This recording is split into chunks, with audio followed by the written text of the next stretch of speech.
Hi guys, welcome back to a new episode of Finance and Crypto Guide. Today in this video, I'm going to show you how you can log out of your ImTokens account. Keep watching the video till the end.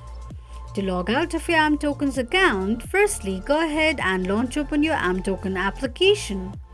The home page of ImToken application will appear on the screen. Click on three lines at the top left corner of the page.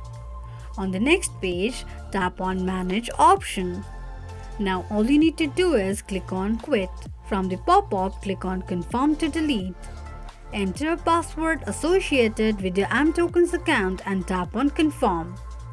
This is how you can log out of your ImTokens account quickly and easily just in few steps. If you have any thoughts or queries, let us know in the comments section. Don't forget to subscribe to our channel.